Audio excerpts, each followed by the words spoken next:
Grab your pre-workout and turn up that volume. It is time for a new episode of the Powerlifter's Den with your host, Cam Smith. What's up, Powerlifter's Den family? Want to rep the podcast and look good while doing it? Check out my official merch store at plden.company.site. We've got tees, hoodies, beanies, hats, and more, and gear that'll keep you motivated in and out of the gym. Every purchase helps support me and the podcast and keeps the den growing strong. So whether you're hitting a heavy squat session or just lounging in style, we've got you covered. Head to plden.company.site and grab your merch today. Hello, everybody. Welcome back to another episode of the Powerlifter's Den. I'm your host, Cam Smith, and today I want to bring on someone out of Hellbent, but not an equipped lifter this time, someone who just recently hit their first all-time world record. So, Steph, why don't you introduce yourself? Hi guys, I'm Steph. I train at a Hellbent Barbell in Bridgeport, Connecticut. I did gymnastics for forever, and that's what got me into the sport. Yeah, so we'll start with your gymnastics background because, like a lot of us, we had sports backgrounds that kind of found our way into powerlifting. So maybe tell us about just your time as a gymnastics athlete as well as making your way into becoming a coach.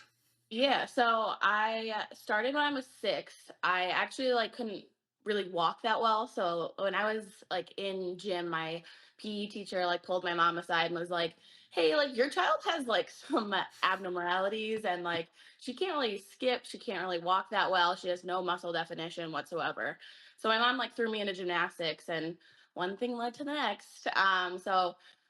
From 6 all the way through high school, I competed at a high level. So, um, and then I went into college gymnastics. I was maxing anywhere from 20 to 25 hours a week, during my junior and senior year. So, the passion and the dedication, translated to powerlifting, very easily. It was second nature. Yeah, and I think that's why a lot of college athletes fare well to powerlifting because we're so committed to it. Like with football, it was basically a 40-hour week. Like it was a full-time Yeah. job. So when you go to powerlifting, it's like, I'm not just going to fuck around with this. I'm actually going to put the time into it. Absolutely. It's just the nature of what you're doing. You're so passionate about it. You're gymnastics was my entire world. I was missing proms, homecomings, you know, dates with boys and all of that stuff. I was like, this is more important to me. You don't matter. Nothing else matters except for that. And all I wanted to do was do college gymnastics. And I'm so grateful that I did. That was the best 4 years of my life. I had no idea what I wanted to do after 22 years of doing the sport. So transitioning out of that was so hard. So any athlete I've talked to that did any kind of college athletics, I think falls into this rut of what do I do next? And so many my friends were like, how did you find what you wanted to do? I'm like, I had no idea what I was doing. I went to the Edge. I started working at the Edge as a trainer, and I worked out with my coworkers, and they were like, hey, you're strong, you should do powerlifting. And I was like, I don't even know what that is. I was like, what? But I was like, okay, whatever. I was just like, nah. And actually my first coach messaged me online and was like, you should compete. And so my first meet was in 2021, of December, I think. So that's how I kind of fell into the sport, but it was just kind of based on people. So they kind of just shoved me into it. Yeah. So with college gymnastics, obviously you became a national champion. So I guess Yeah. one of the questions I have would be how come you didn't discover the gym till after? Because I feel like on the outside, I would be like, I feel like these people would be in the gym training hard and even still lifting Yeah. weights. So So we did a lot of calisthenics and body weight conditioning. So especially in college. So college, you'd think that you'd be doing a lot more strength training and everything like that. But he was very old school. So we did a shit ton of pull ups, a shit ton of push ups, dips, things like that. We did stairs and like again, I disagree with now looking back at it. I'm like, we could have been absolute monsters, but for the sport, it's absolutely correct. And you're doing things we're on the uneven bars, we're on, vault floor and beam. So we have to make sure that, there's certain things that would probably, if too much load probably would, cause harm to what we were doing. So I was, we were very safe, we were very healthy, and that's ultimately how we became national champions by our senior year. So I won't ever say oh no, he did us wrong, but Um, yeah, no, I didn't touch a barbell till I was like 23. Yeah. So like even in like in high school, like we did like very body weight stuff. We would climb the rope without any feet. Like we would just be like doing God knows how many pull-ups and everything. But that I think that obviously catered to how strong I became, like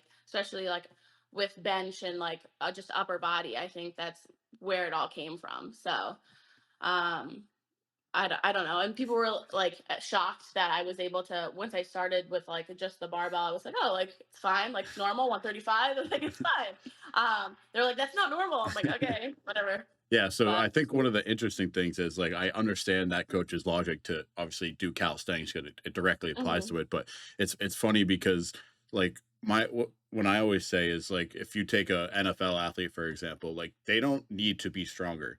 So it's the whole idea of like weightlifting and stuff like that, and especially why we do it in season. It's injury prevention. So I mean, you said your team was healthy, but I think across college sports in general and like where that area lacks is it's the intent behind it, and it's yeah. they need to stay strong so they can stay healthy. They need to keep that tendon strength up by Yeah. loading it. Yeah, absolutely. I mean, our practice was like 3 hours, and then plus we did PT before. So like we were always with like an athletic trainer, and then we did gymnastics, and then we did like a 45 to an hour after. But we also made sure like he always was very good about like what we were eating, how we were sleeping. We had dry season, which like we actually like committed to. So like, and I think that helped too, just to make sure that we were focused. And um but that's kind of what we did, and that's how I think we became successful. So Yeah, and I think gymnastics for women, obviously men can do gymnastics too, but I think the direct comparison for generally speaking is men and wrestling. It's very similar in terms of like learning your body and learning like your proprioception. So when you go to powerlifting, it's almost yeah. easier to pick it up. And I see a lot of people get that translation. Yeah, I had no idea like how like your body awareness in gymnastics is like a lot of people don't have that. Like and people were trying to explain that to me, and they were like, "Oh, like you're so good because like you had body awareness in gymnastics." And I was like, "Yeah, I guess." Like I'm like, "What do you mean?" Like but like you really are. You're walking on a 4-inch beam, you're flipping on a 4-inch beam, you're like you know where things are, you know how to use your body. And um I don't know, like if you're under, 500 pounds on barbell, you know what your knees are doing. Like, I guess you should. I don't sometimes because clearly my knees cave. But there's just certain things that like your brain can like see what you're doing. Do you know what I'm saying? While you're doing it, and I think that's obviously translates pretty well. So I'm grateful for my past, and I think it's definitely benefited to where I am now in powerlifting. Yeah, and it even makes great adjustments like on the fly if you're like, well, this is off today. Like some people would just be like, it's just not a good day. But like wrestlers, gymnastics people that have background in calisthenics, Yeah. anything like that, are like, no, my I'm doing something wrong. Either my body's tight or I'm not doing the right thing. Like the first thing I could think of is like with my raw squat is like when I do the pre-hinge, like that blew up my squat so much because I Yeah. realized like I wasn't putting my body in the correct position it needed to be powerful. Yeah, absolutely. I will say too, like I think the coaching on gymnastics side, like people tend to think that we're, not babied, but like I love like hard coaching. And I think that like translates so well to like how me and Bob are, and then how like me and Hellbat are. Like I just feel like that's what I need. And I need that kind of feedback. I don't need like, oh, like, hey, like, that was better. Like, yeah, I hate that. Like I'm like, just tell me it sucked, and like how can I get better? So like I think that translates pretty well too. Like, and that's how like all I feel like hard gymnastics coaches are, and that's how they translate into being like and developing like beasts. So if you're not hard on your athlete, like yes, you can be passionate and you can be aggressive as like a coach, but like I know that they care. Do you know what I'm saying? Yeah, So so I think that helps. yeah, and as far as just for people that don't know, including myself, how does like gymnastics in college work? Is it kind of like track where you only do one event, or is it like you kind of have a Yeah. couple, or like what? So just run us through that. Yeah, so there's 4 events, and then the all around. So it's vault, bars, beam, and floor. The best six of your team will compete on vault, bars, beam, and floor. So like you have, let's say, 25 girls on your team. The best six vaulters will compete. The best six, uneven bar girls will compete beam and floor. Um, I did vault. I didn't do bar. Oh, I did bars sometimes. It just wasn't my forte. Beam and vault, so or beam and floor. So I was more of like the powerhouse kind of. I wasn't like graceful whatsoever. So they definitely used me where they could, and then nationals I did um, those three events as well. So Yeah. um, definitely well rounded in all of those things. And I definitely wasn't good when I first started gymnastics. Like I was so bad. I like people like even my coaches now, like when they look back at it, they're like, "Wow, you really like weren't a good athlete." And but like I was the hardest worker in the room. Like that, everyone could say that. Like I got so many, plaques saying like, "Oh, like awards and all this stuff." I didn't care, but it's like I every day I just wanted to get better. Like I lied to my parents about like when practice started and like when practice ended because I wanted to be the first one there and the last one to leave. Like I was like obsessed with it. And I think that just like translates to like I don't care like who's there. I don't care what competition I have. Like I'm my only competition. And like gymnastics is a little bit different from like high school to college. College, you're on a team, so like your team wins. It's not like it's not individual. Where a lot of people think that it's individual in college, but it's not really. Um, but high school it is. So it's like you have to like kind of say, okay, it's not only just for me now, it's for my entire team. And that was like the coolest experience ever. And I think just I will like dip into I know you're gonna go into that. But like being a raw athlete and then going into Hellbent, like that's exactly how it felt. Yeah. Like just that is like the community, like being on a team and just like having their support is at literally everything. So I think that's like how I got so like pretty good, pretty fast. Yeah, and I think we'll definitely dive into that soon. But before we get into that, let's talk about getting to your first meet. I know you said you found the gym after college, and then you had someone reach out to you. So, from kind of that point on, how long until you stepped onto the platform, and like what was your maybe mindset going into it, and just walk us through that experience. Yeah. So I think I started powerlifting in August of 2021. I had no idea what I was doing. I just like followed this like cookie cutter program. Um, and I like met up with him once a week, I want to say. Um, I wasn't really versed on like the cues or the commands at my first meet. So I was just like thrown into this local meet. Um, and I was like, wow, this is cool. Like, this is great. I'm like, I don't know what I'm doing. Like everyone kept like looking at me being like, oh, like you look like it was inviting me. It was fine. It was like right down the road from me. Um, but I mean, by the end of it, I did pretty well. I think I hit 8 for 9. I want to say squatted like 315. Like it was like it wasn't like I mean it was pretty good numbers, but I think I was just nervous and I didn't know what I was doing. But by the end of it, I was like, oh wow, that was like really cool. Like when can we do another one? So and then I like jumped into a USAPL meet after that. Um, that was an experience in itself. And we went on and so forth. Um, but I don't remember how long. I think that was like 2 or 3 months after that one. So Yeah, and so in terms of the mindset of being a competitive athlete, maybe it's changed from when you began to now, but how has it differed from when you were a gymnast to becoming a powerlifter? I think the mindset is the same. Like I really do. Like I think um you have good days and you have bad days, and I'm so passionate about what I'm doing that like I have a hard time like my face shows everything. So like everyone knew that I did not have my day at like the not the last meet, the last meet at Shauna's meet, and everyone could tell. So I have a hard time just like shoving it down and like finishing the meet, and I need to get better at that. But I even struggled with that as a gymnast. So like if I fell or if I didn't recover, like I would be mad. I would be able to focus, finish the meet, and it would be fine. Like I'd be able to recover enough to do what I need to do.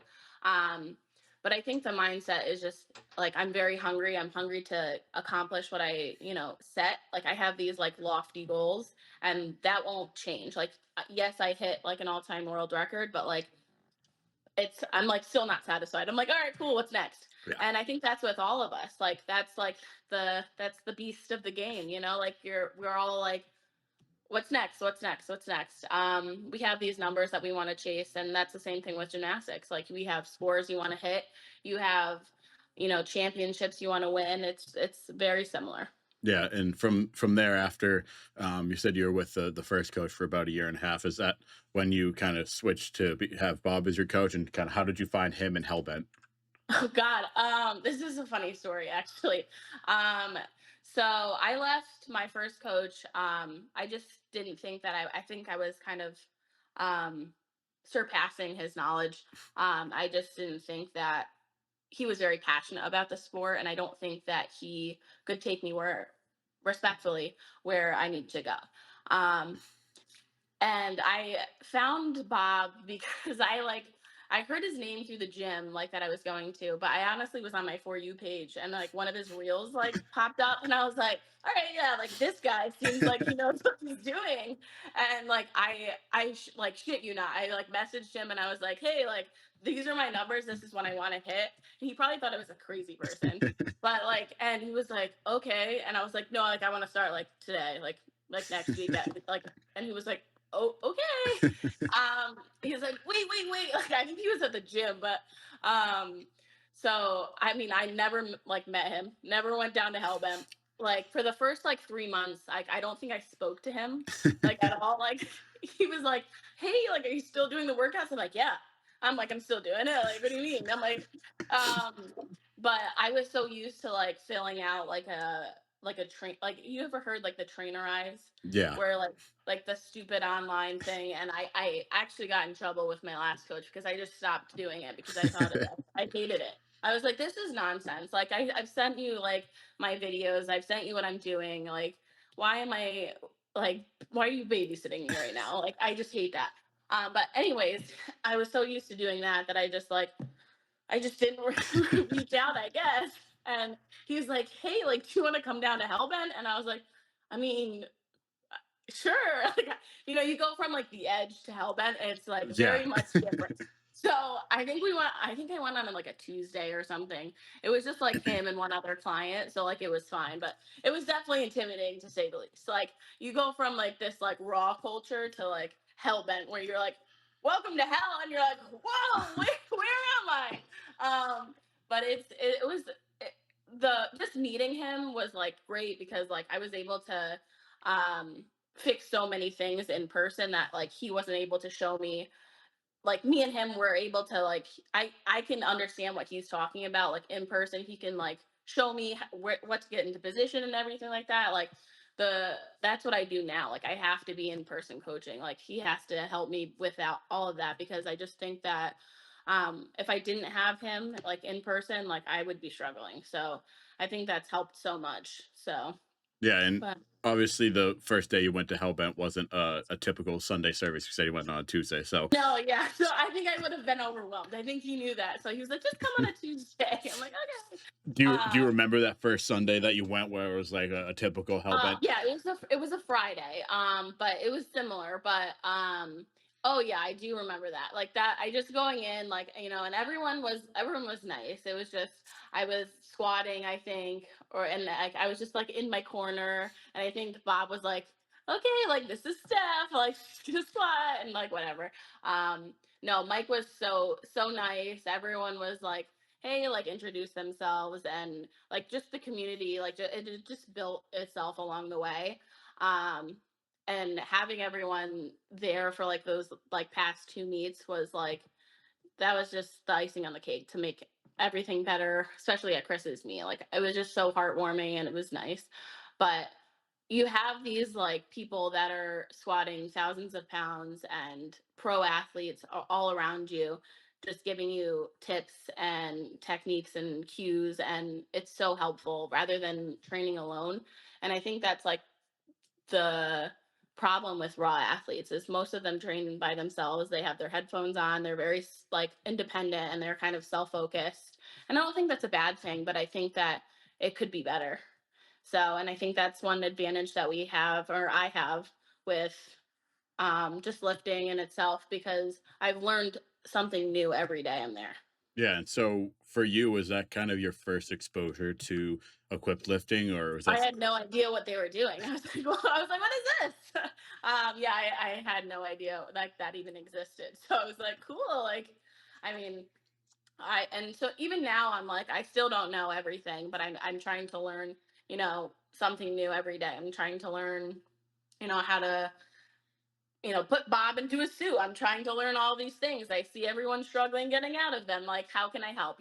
Where do you need, boards and all of that stuff. So if I'm I'm always willing to help. So, and that's something about the community too, that they're always helping you, and we're willing to help them. So, and I think that's so cool. Yeah, and I think we can dive into the kind of raw world versus equipped world. Obviously, I talk about that a lot, but we'll kind of talk specifically about um, raw focused gyms versus equipped focused gyms. And Yeah. obviously, either or, like it's more common for a equipped gym to have the couple raw lifters versus kind of vice versa because you need that foundation, that team to have the equipped lifting. And I think obviously you've experienced it, I've experienced it, multiple people we are friends with who trained raw have experienced the amount of knowledge and the amount of like how much you can learn from an equipped lifter that carries over to raw lifting. So maybe tell us Yeah. about your kind of opinions, or maybe some of the things you tell someone that at a raw meet that is like, oh, equipped is bullshit. Like, what do you say to them?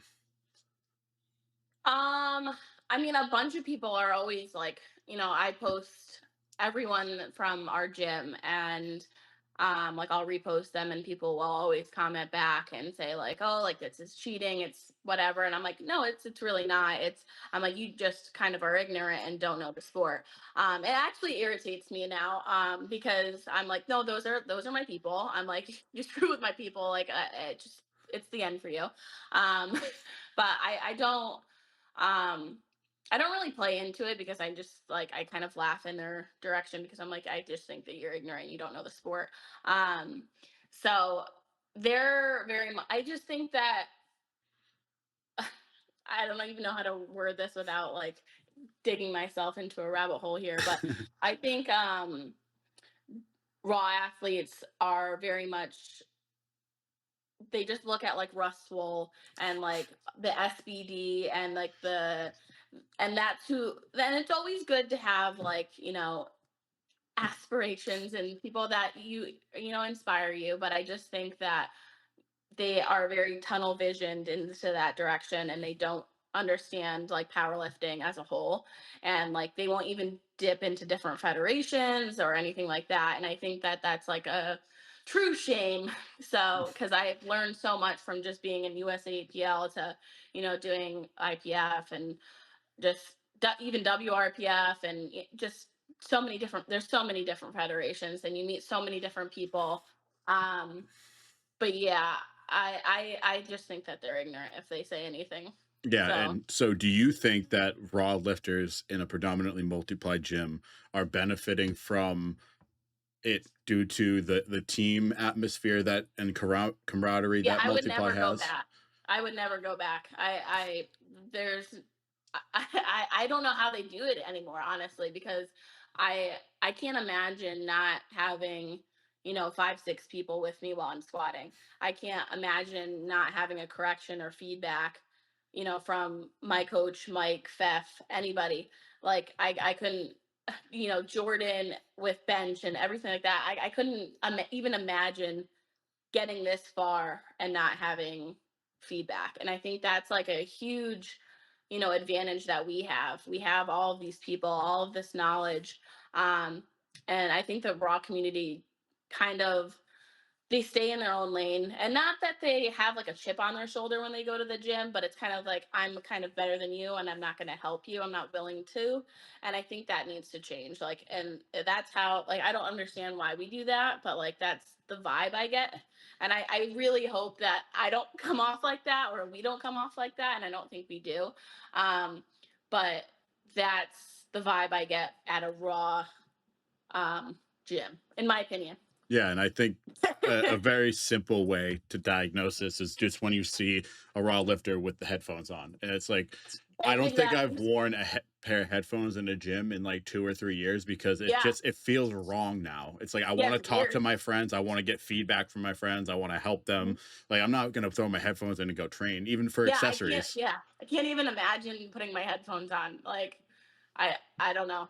Like, there, there's so many people. Like, obviously my feed is now both multiply and raw lifting, so like it's kind of funny to see the difference in like how people train, and they are usually training by themselves, and I'm not really seeing them make much progress, and or they'll it's like kind of stagnant progress, and I just think that the way that we've done it is like the best way. I think I was very blessed to like just happen to pick right on my For You page and be like, yeah, that's sure, this guy's fine. Um, and kind of fall into this like community. I think that was the best thing that I did. Yeah, and as far as training goes, obviously the training looks a little bit different. And you have Bob as your coach. So Yep. maybe kind of tell us through what are some of the staples that he gives you that give you the best translation. Yeah. I think what I was missing was like I was doing a lot of things that I disagreed with. Like I was doing a lot of like in the beginning when I first he like looked at my program beforehand. I was doing a lot of like strongman stuff, which was like super weird. It was like an off season. I was doing just certain things that I like disagreed with, and it was just like at the edge, so I didn't have the equipment or anything like that. Obviously now that I have the equipment, I'm doing a lot more. Like I'm doing deficit pulls, I'm doing banded pulls now, I'm doing SSB, I'm doing all of these different um doing all these different like compounds and things to do to help just benefit my lifts, and I don't think that I was doing any of that. I was doing like the SBD days, and not to say that that's bad, It's bad. but I'll say it. It's bad. and but like I was just like I was getting to the point where I was squatting, and like I was squatting, benching, and deadlifting. It was taking me forever. I was getting to a point too where I was just exhausted, and I was actually injured going into Bob. I believe like my hip was injured. Um, oh, totally forgot. Yeah, I was like he this is gonna sound oh god. No, my old coach prepped me, and I remember I started to prep myself for the last 4 weeks going into that meet before I left, and he like wanted me to like squat. The way that he programmed me was my opener was like I don't know 405 or something like that, or no, it was probably lower than that, 385 or something like that. But I was like programmed to do like 420, and I've never touched this weight for two, and I was like, what are we doing right now? And then my hip was going to explode. And anyway, so this is the way that Bob has like programmed me, and like the, Circumax that we do and everything like that is completely different. So like I'm doing stuff that multiply guys do with like the reverse band squats and everything like that. And that's how it's overloaded. But I think that with the team there, I don't ever question what he's doing for me. I don't question because it's all working, so there's certain things that I think translates better raw, and I think we've kind of narrowed that down. Like I won't do a lot of like all the stuff that you guys do, obviously, but we pick and choose. Yeah, and obviously, it's bit me, it's bit Bob, it's bitten other few people in our gym. So how have you avoided being bit by the multiply bug, or is it something that is on the back burner of your mind? Oh, yeah, everyone asks me. They're like I think every time I go into the gym, someone asks me like, "When you get into briefs?" And I'm like, "Yeah, I just am not. I'm just not there yet. I think I have some more goals I have kind of left unfinished that I want to make sure that I accomplish first, and then I'll play around. But for right now, I'm okay." So my perspective as someone who obviously is predominantly a multiply lifter now, that I still have plans to compete raw, and I think I've actually gotten even way stronger just from handling the Yeah, load. So I would almost yeah, challenge you to ask Bob to maybe have a brief day every few blue moons, or Yeah. getting the shirt, or even just like a widowmaker or something, because that overload, like I was saying it today with my squats, like I haven't picked a raw squat that's felt heavy because it's been nothing even remotely close to what I've had on my Right. back. That's true. I didn't even think about that. Yeah. Because you guys are just squatting 9 to 1,000 pounds. And then, yeah. Yeah, that's a good point. Because and that's another thing that I think is important, to have that cohesiveness between raw and equipped, is because you get, obviously you learn how to be super technical as a lifter, because it's pretty much you need to, or you are going to Yeah. get seriously hurt. But at the same time, you get comfortable under these huge, like way over your raw max weights, that when you go back to it, like yeah, you'll have like 3 or 4 weeks of where like it feels weird, and then all of a Yeah. sudden you're starting to hit these raw PRs out of nowhere, and you're like, well, because your top end strength is so much stronger. So if you were someone like who always missed that lockout on bench, like you don't have that problem anymore. If it's Right. someone where you're getting kind of intimidated by the pick on a squat, you'll never have that issue anymore. So it eliminates a lot of issues, and that's why I think raw lifters would be greatly benefit to just incorporate. I'm not saying like full kit, full wraps, but even Right. just like a brief stay, or like I was saying, the bench like devices. Yeah, and I think that's what kind of why he introduces like the reverse bands and certain things like that. So like it's without gear obviously, but like with like assistance. And I think that's kind of like his way of introducing it and like putting that overload on. Um we did wraps one time, and I was like, oh my god, I can't do these again. But like everyone like dies pulling off my sleeves anyway, so they're like, might as well just do it. I'm like, okay. So I think the day for that is it's coming, but um, we'll see. Yeah, I say that too, because I say that because there's a little secret motive behind it, because once you put on a pair of briefs and you're like hit a nice squat, it's so hard to go Yeah, back. everyone says that. Yeah. But as far as this fall, obviously we both did the same meets. So we did Strength of Heroes 5 at Shauna's gym in Long Island, and we kind of both didn't have the day we wanted, and decided it was a good idea to do a quick turnaround and hop into Chris's meet. So Yeah. maybe tell us about your experience for that, the Shauna's meet. Yeah. So I was, for the most part, I had a good prep. I did what I was supposed to do. I ate well. I slept well. I was doing, the weight was never an issue. And in the gym, like I was hitting what I was supposed to. It just wasn't my day that day. I put so much pressure on myself, I think, to hit what I wanted to.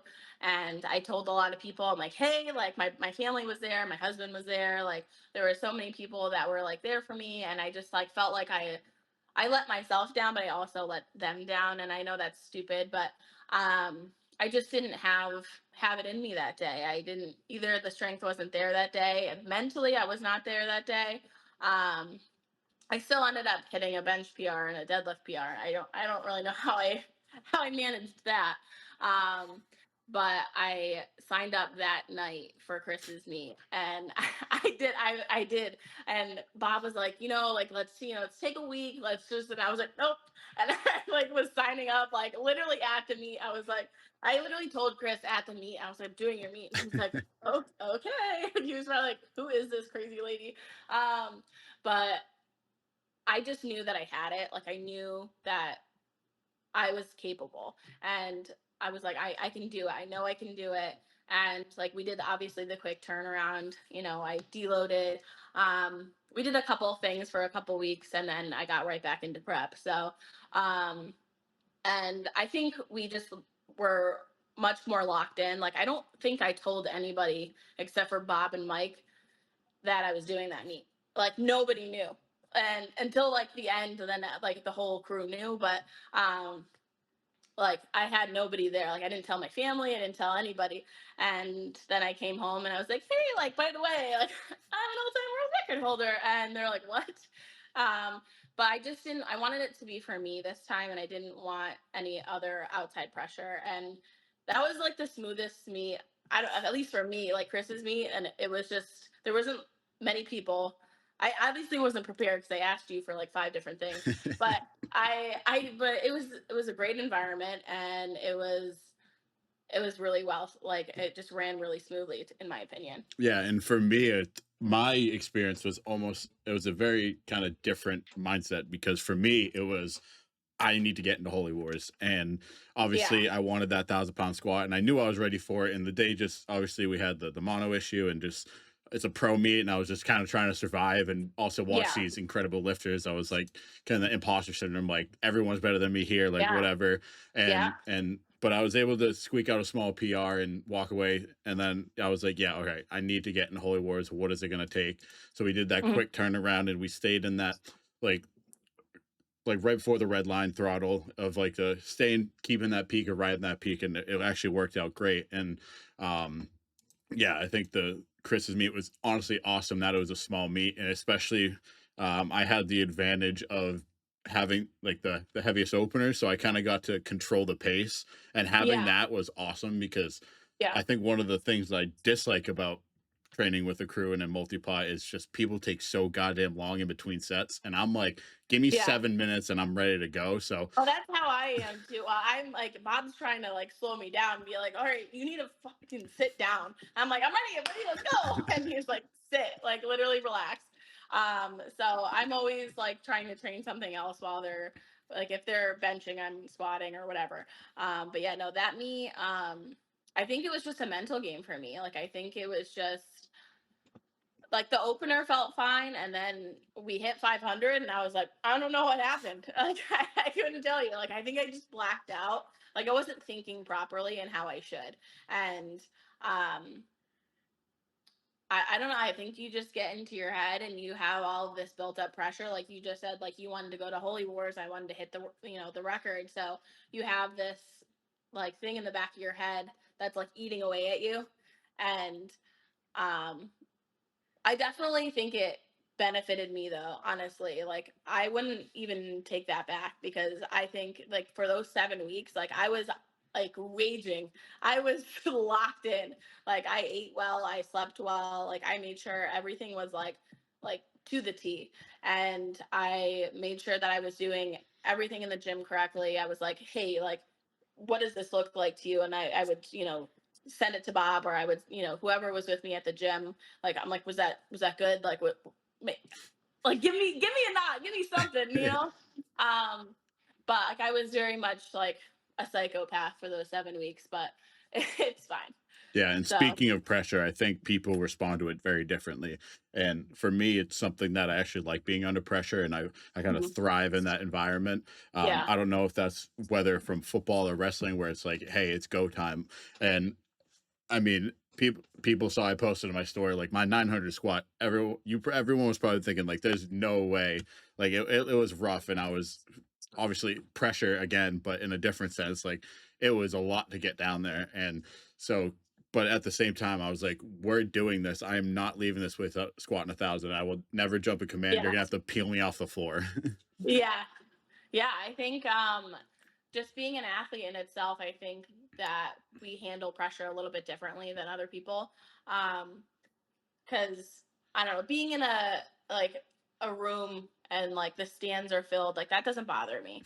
Like I black that out anyway. When I'm under the bar, I only see the head judge. I don't see And it anything. was like and I, yeah, so I'm just like locked in with them. They probably are like, this is super weird. But like um and that's all. I don't hear anybody. I maybe hear like two things that Bob says to me before I go. I like just nod my head. I'm like looking at him, and he says two things, and then I go.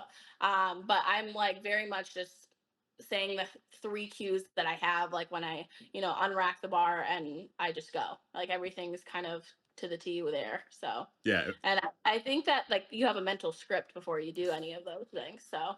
and what do you think was the biggest thing that was the difference between getting the squat missing the squat at Shauna's and getting it at Chris's?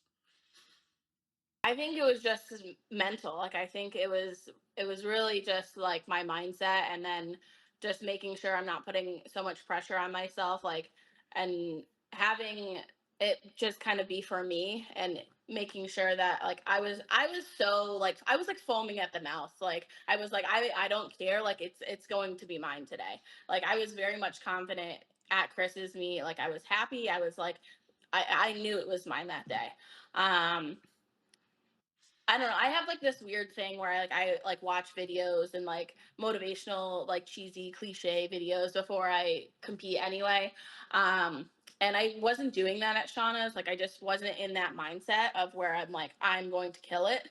And I was just kind of like more relaxed, I would want to say. And I think those two things kind of played an effect, obviously it did. So And so as far as obviously the strength was there for both, and that's kind of the same for my situation with the squat itself. When you turned around and saw those white lights, was it relief or was it excitement? I think it was both. I think I was like, oh my God, like this is the best day. It was just, you put so much hours into training, and like it's there, the strength's there, and it's just whether or not it's there that day on that platform. Um, like so many things could go wrong, and that. So um but the environment there just like I think everything was like electric. That was such a cool meet. Like and then having all of our people there, I'm like, this is great. So I just felt comfortable. I felt like everyone also knew too, like that I was ready, and like I was like, this is it had to happen. So I think having people believe in you too, like that is everything to me too. Yeah, and but that meet environment always comes into play too, and I think just having the more relaxed meet in the sense when you have that pressure on you fares Yeah. well versus there's already pressure, like whether it's a pro meet or just the size of the meet, like it may not get to you on the surface, but like deep down it definitely has some factors. So Oh when you kind yeah. of take away that those variables and you kind of just focus on that one thing, it allows you to execute better. hmm For sure. Like when we went to Chicago last year for Surge, and I definitely had the imposter syndrome there. Like you had these big names, like you had John Hack there. I was like, oh, 10 out from John Hack. That's cool. Like I'm doing a quarter of what he's doing. But that definitely plays like with your head. And I remember Bane coming up to me and being like, hey, like you're good, like you belong here, you're supposed to be here, like show them who you are. And I thought that was like really like just that he didn't have to say that, and he didn't have to um pull me aside, but he did. And those words alone, like I was like, hell yeah, like okay, like nobody knows me here, I can fail or I can put on a show. And so it was like pressure, but it was also like no pressure. And I think that carried over to like that success too. I think I went 8 for 9 or something like that there. So it was a good meet there too. Yeah, and with powerlifting, it's one of those things where no one cares if you fail, so you don't need to put that pressure on yourself, but everyone cares when you succeed. So it's like Yeah. people just put this false sense of pressure on yourself. It's like with your squat, like we all knew you were good for it, but you're just putting so much pressure on yourself that you're Yeah. getting in your head versus everyone's going to cheer when you celebrate it. No one's going to message you or say something after you fail and be like, "Oh, that sucked." Like they're No, going to they're yeah, going to no. lift you up. Right. And I think that alone, like having those meets where like it's very multiply, like those people are definitely like more in my corner than even the raw people.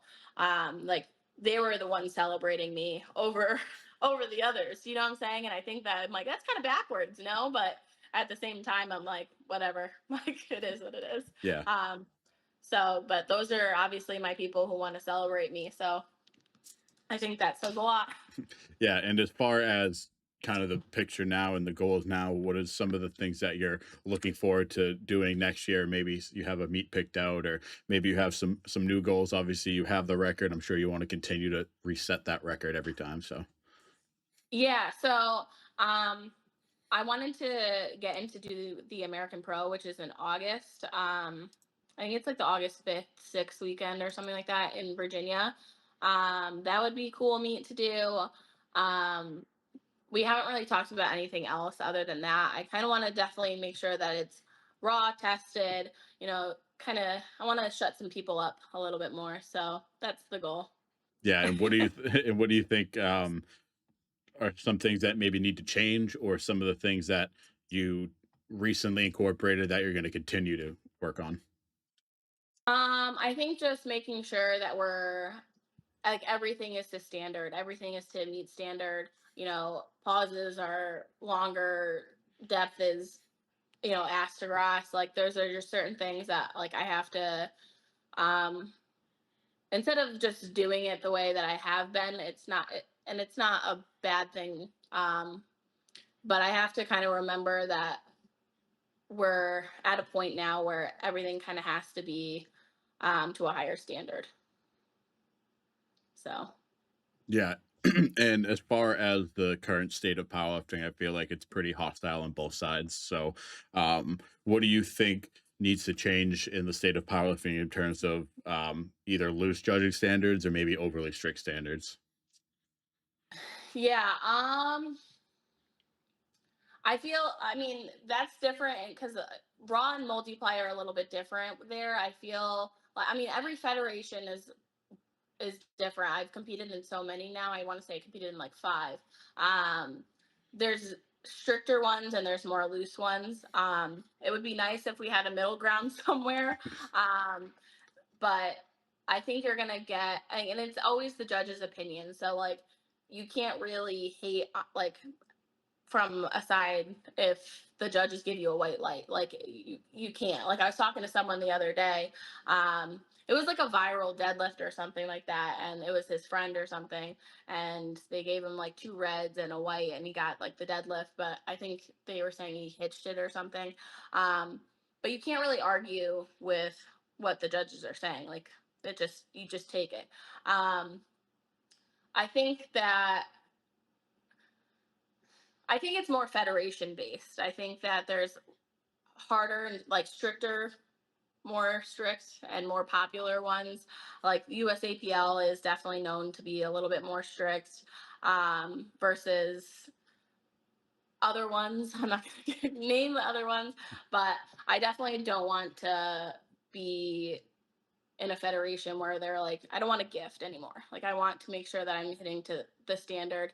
I don't want anyone to be commenting like, oh, this is, whatever. I don't want to give anyone an excuse to why it's not to their standard.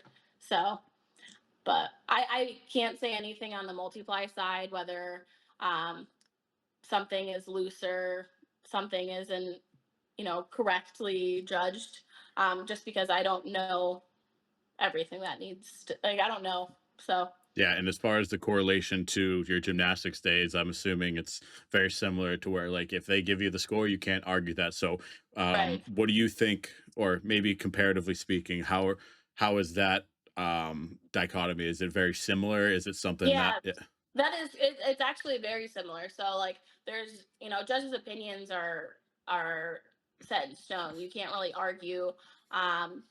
I guess you could, but like it's very hard. You have to like inquire and do all of that.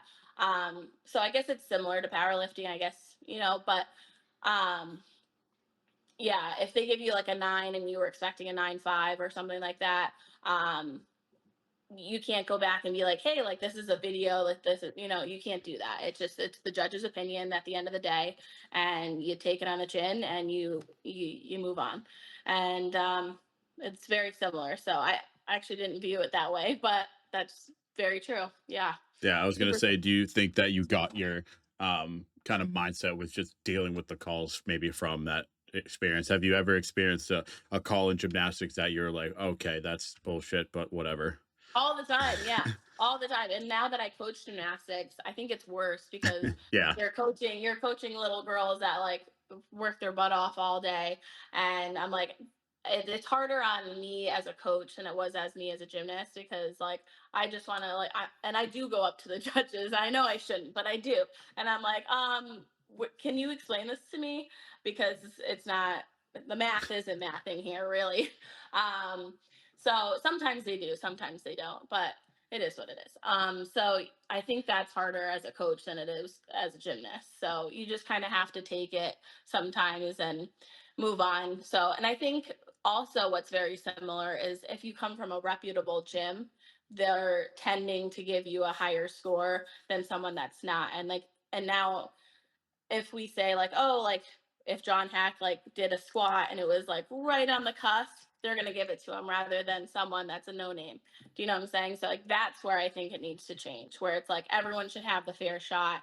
Everyone should be given, shouldn't be looked at for who they are, like what brands they, get sponsored by or anything like that. And I think that's the big challenge for me. Yeah, Everyone should have a fair shot. I fully agree. And so, from going to a champion gymnast to a coach, now that you're an all-time record holder, why haven't you become a powerlifting coach? Um, I just think that I have more to learn. I think, and I learn something every day while I'm like at Hellbent. So like I think that I want to make sure that I'm like queued up in everything that I'm doing. And I don't want to like give someone like the wrong information. I am also very passionate about gymnastics. I love coaching them. And I also don't want to ruin it for myself. Like I don't want someone that's not passionate about powerlifting, like for me to coach them because that will drain me. And I've seen other coaches get drained by that. And I'm like, I can't do it. I don't want to train someone that's not like absolutely in love with the sport. And I feel like there's very few of us left, do you know what I'm saying, that are like diving deep into the sport. Yeah, and that was kind of a trick question, just because I think there's a coaching epidemic in powerlifting with Yeah. people just being like, "All right, I did my first meet. It's time to be a coach." And obviously, like you would have more credentials to become a coach, so that's not saying that obviously you aren't qualified to do that. It's Yeah. just the fact that just because you are good at it or do it doesn't mean you're going to be good at teaching it. No. And I don't think that I would be because I think that I still have so much left to learn. I have so much that I need to there's certain things that I don't even know. Like I didn't even know like last Friday I was doing SSB and they were like, "You're not even holding it right." And I was like, "Oh, okay." Like there's certain things that I'm like, I don't want to bring any bad habits to a next person. So once I'm like able to do that, maybe I'll get into it. But I also like kind of am selfish and want it to be like I just want to do it for me. Yeah, So and so I'm gonna put you on the spot here too. What do you think makes Bob a good coach, and what do you think are some of the things that he does that work specifically for you, and then some of the things that work generally well for any powerlifter? yeah, so Bob and I have a great connection. We have um there's a bond there that he was an athlete, I was an athlete. He gets how to coach me. A lot of people have pulled him aside actually and been like, "You're too hard on her. Like you need to stop and you need to." And he's like, asked me, he's like, I'm like, "No, like that. This is what I need. I need you to like swear in my face and like tell me I'm not doing good enough and like hold me accountable. If you're not holding me accountable, how can I be better?" And I think that's something that I need. Like I've always had like a male coach in my life, like even as a gymnast, like they're spotting me, they're doing all these things, I feel more comfortable. um so I think just having someone and showing me, the ropes, like he's in there training his ass off with me, and you don't see that a lot. You don't see like your coach busting his ass while you're also getting tortured by his program. Yeah, Do you know what I'm saying? And I think that goes a long way. Like I see you working, like, and I look up to him. There's not a lot of, I mean, he's strong. He's a strong motherfucker. So, like I look up to what he's doing. I try to mimic what he's doing. I'm trying to everything, like I go back to his film even. I'm like, okay, like he's slacking here, he's doing this, he's picking the bar like this. Um so I think that the way that we talk to each other, we use our film, and just the way that we show up for each other, I think that sets him apart from a lot of other coaches.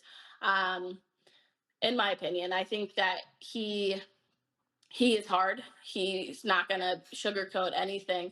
And I think that's why a lot of people um, feel some type of way. But like, I think that's what makes great athletes. Like, he's made, like, I literally started with him with like, I think a 900 total. So, like, and I've gotten 100 pounds every year with him. Like, it just goes to show. Do you know what I'm saying? Like, hard work and having someone who's educated and versed up in the sport, yes, he's not being sponsored by, other people. Or whatever, or he might be, but he's not, like, he might be. He's gonna hate me for that. He doesn't have like a million followers, and he doesn't have a million clientele, and like you have these coaches online that are, saying, they're getting $150,000 a year. It's not true, Yeah. and it's just not. And but he cares about his people, and that's one thing that a lot of coaches, they don't care about you as a person, they care about you as a client. And um yeah. Yeah, and I think there's a lot of big things to take away from that of the importance of the relationship, but the kind of caveat to that would be just because like a person can be a good coach, but they might not be the right fit for you. And I think changing coaches, like if you're changing coaches like every fucking 6 months and you haven't found a Mhm. coach yet, you need Yeah. to look at yourself. Right. But if you have a coach for a while, give it a fair chance, and it doesn't work, and Yeah. then you find someone that works, that doesn't mean that person's not a good coach. It just means they weren't the right fit. And I think people need to be way more selective with who they choose as their coach because it's more important than just the training. The programming is the easy part. If you can't build that relationship from you, they're not going to be able to take you to that next level. And that's why I think mindset in powerlifting is so important. Yeah, I agree. Like my last coach, we didn't have that similar bond, and um just leaving that and going to someone that I had no idea if he could give me what I needed. But like I had like this raw, like I was like, this faith, I'm just gonna give you just clean slate, just whatever. Um and every day I've learned something. Every day he's taught me something. So um I'm like forever grateful that I chose to, be coached by him. So, Yeah, and as far as working with Bob, is there any maybe funny stories or maybe your favorite story with working with him? oh God, I feel like that's every day. I don't know. It's a clown show every time every time. Um, I don't know if I can pick one.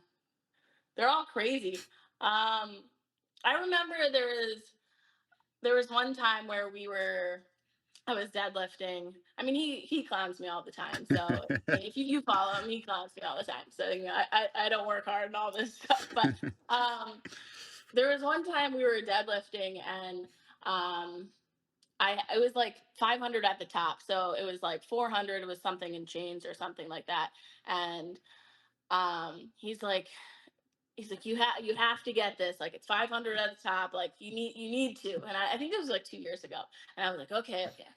I failed it 5 times, 5 times, like. And he was like, you're not going to try it again, like you're done, like after even after the first one, he's like, strip it, let's go to back down. So I'm like, no, I got it. I'm like, second time I failed, third time I failed, but he's in the background of every single one of these videos, like he's right there behind me, like he was like, you're so close, you're so close. And then I finally was like, I think he went to his car or something, and then he came back, and I was like, I'm doing it again. I'm like, I'm getting ready. He's like, you're a psycho. And then I actually ended up pulling it. I was like, you don't believe in me. And then like I ended up doing it. And he was like, I've never seen that in my life. That like you're a pure psycho. But I think it's just like we have fun in the gym, and I don't know, we just go back and forth and we banter and bicker with each other. So I think that's just makes it more fun to go in, especially now that it's like 6 a.m. that we train. Yeah, and I think the funny part with that kind of coach athlete relationship is like, yeah, obviously it's not smart to let someone attempt something 5 times, but at the same No, time, he there definitely didn't want me to do that. So let it be known. exactly. And I think the thing is like sometimes you just gotta let the athlete just it's gonna be a learning lesson. Like just let them out of the cage. Like they're either gonna do it Yeah, or they're not. As long as they don't get hurt, like yeah, you're obviously creating that risk, but there's a lot to yeah, learn from it in terms of like you kind of get to see how much are they going to push themselves, like how much are they willing to fight for something, and that kind of yeah, allows you to maybe adjust their programming if you think they're sandbagging it, if like they just like say you barely missed it or you kind of just gave up on it and you did it again and then oh I missed it again, but you're like no I'm gonna get this, so now going forward they Yeah. can be like all right we can push this person, we can maybe up their volume or maybe up Yeah. their intensity a little earlier on because you know they're gonna actually fight for it. Right, and I'm sure that's probably what he took away from all of that too. He's like, "Okay, she's, like, actually crazy, so" So, yeah, and I had a 10 by 5 next week or something like A that. 10, yeah, No, yeah. I just kidding. Something similar though. But at the same time I think it's important for there's that fine balance, and like I was saying before, like you gotta see what they're willing to do to be able to give them that. Yeah. So, I think just training with each other for those couple days a week, we're able to like kind of understand each other, what each other needs. If we come in like, looking tired or something, like I'm like, nope, like let's play some Meek Mill in here, like figure it out. So we just understand each other's energy, so and we can play with that. So Yeah, and that's how we get better. 100%. But I think we can wrap things up here. So my final question: if you could give a new powerlifter, someone going into their first meet, a word of advice, what would you tell them? I think just to be patient with that. It like everything comes by how hard you're willing to work. So I didn't think that I would end up where I am right now. If you were to ask me the same question in 2021, I don't think that I would have ever thought that I'd be an all-time world record holder. So um I think be patient with the progress, be willing to be willing to understand and take criticism, and listen to your coach. Yeah, I think people, especially younger athletes, often underestimate the power of time. So Yeah. I fully agree. But I wanted to thank you again for taking the time to come on. It was my pleasure. Thank you for having me. Listen, I don't have a beard. I've got this glorious mustache. But even this stash deserves elite care. That's where Wicked Wolf Beard Co. comes into play. Their oils and balms keep the face fuzz fresh, soft, and ready for action. No crusty cowboy nonsense here. It smells great, feels great, and makes me look more like I lift heavy things. Beard, mustache, or something in between, Wicked Wolf's got your mug covered. Wicked Wolf Beard Co. Respect the stash. Head on over to Wicked Wolf Beard Co. and use code PLDEN for 25% off your order. Shout out to my guy Bear over at Summit Performance Therapy, the only person I trust to scrape me, needle me, and massage me and fix my squat at the same time. If your joints sound like microwave popcorn or you've been limping since Tuesday's deadlifts, Bear's your guy. He knows lifters, he is a lifter, and he's got magic hands, dry needles, and a deep understanding of how to not let your body fall apart. Book a session and tell him the PL Den sent you. Summit Performance Therapy. Reach your summit. Powered by Bear. Literally.